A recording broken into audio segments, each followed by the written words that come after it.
If you can't feel your lats on pull-ups, you're gonna have one heck of a time making them grow. And when that happens, poor back development, wasting time with ineffective training, and even elbow pain. So how do you feel your lats effectively on pull-ups and not just feel like you're getting tired biceps? Welcome to Bach Performance. I'm Eric Bach, and I am here to help you look great naked without living in the gym. And I'm gonna break down 3 crucial training tips to make the most of your workouts so you can more effectively recruit your lats to build that V-tapered physique and master your pull-ups. You ready? Let's go. Number 1, you have to master your starting position. This begins with imagine you're bending the bar when you're hanging directly from the pull-up bar. When you focus on driving down, this is going to start recruiting your lats throughout the entire movement. Second, you want to go from a dead hang position to an active hang. This means you want to retract and depress your scapula, aka your shoulder blades. Another way to think about this is imagine tucking your shoulder blades into your back pockets. This is going to help create a stable base from which to pull from. In many cases, this simple step alone is going to help improve your pull-up strength and stability. Oh, and while we're at it, do not do kipping pull-ups. Seriously, if you will actually want to be able to build your lats, if you want to be able to build muscle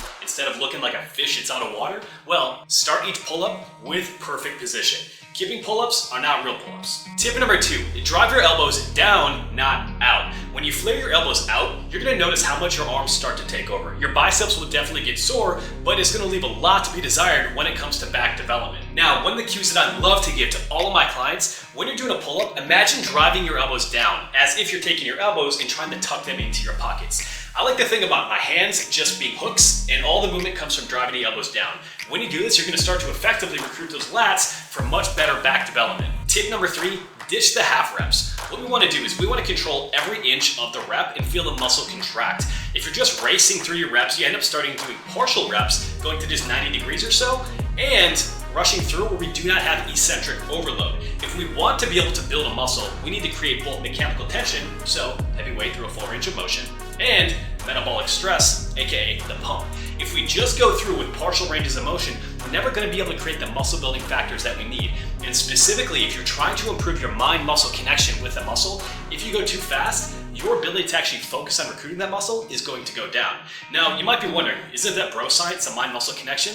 It's not. There's actually been scientific literature that has shown the benefit of improving that mind-muscle connection and building muscle more effectively. So when you're doing your pull-ups, go nearly to that dead hang position, but have your scapula down and back where your shoulder blades are retracted. When we have this ideal position, it's going to be safer on your shoulders and lead to more stability directly through the exercise. We want to maintain some tension directly through the lats all the way through in driving the elbows down. Now, one common mistake that people make is trying to get their head over the top of the bar, thinking that their head has to cross the top of the bar for it to be a full pull-up. That's simply not the case. In fact, many times when people go and push too far ahead, what happens is they slide into what's called anterior humeral glide. This actually creates some friction and rubbing directly on the shoulder capsule itself and can exacerbate any shoulder pain. So you can get up to 90 degrees or slightly above. I like to think about bringing my sternum up towards the bar, but there's no extra credit for getting your head over the bar. Just make sure you're getting a good full range of motion without compromising that shoulder position all the way through. Now you might be wondering, Eric, I can't do a typical pull-up. How can I use this advice? Number 1, isometrics. Jump up to a pull-up bar and hold yourself up in that position and then lower yourself under control in 3 to 4 seconds. We are stronger in the eccentric portion of an exercise, meaning when we lower ourselves down.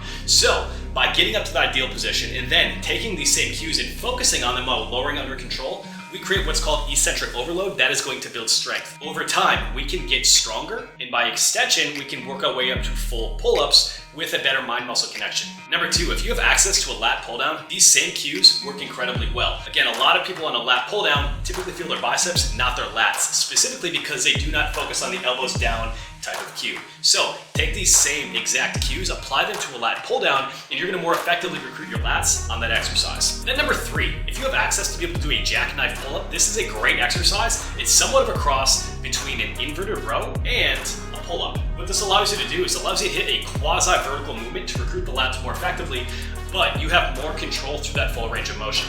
The reality is pull-ups are a difficult exercise for a lot of people. In some cases, even if they have good technique, there can be some existing elbow and shoulder pain and dysfunction that takes place. And in cases like that, using something like a jackknife pull-up can be a great option. And the final thing that you could do here, you could do a band-assisted pull-up. Not always my favorite exercise, but again, with the band as it stretches, it is going to provide more assistance through the concentric when you're lifting yourself up, on the pull-up to help you build that strength. Again, the same cues will take place. So here's the bottom line. If you cannot feel your lats contract when doing an exercise like a pull-up, you're gonna have one heck of a time making them grow. And if you cannot recruit and feel your muscles contract, then your training is going to be less effective than it could be. And that's exactly why we dial everything in personally for you within our Look Great Naked protocol. Now, exercise execution is absolutely crucial. And in many cases, guys also struggle to feel their chest effectively when it comes to exercises like push-ups and a bench press. And if that's you, I created a video that you can check out right here that's going to show you how to feel your chest more effectively so you can build your chest and not just your shoulders. Check it out now.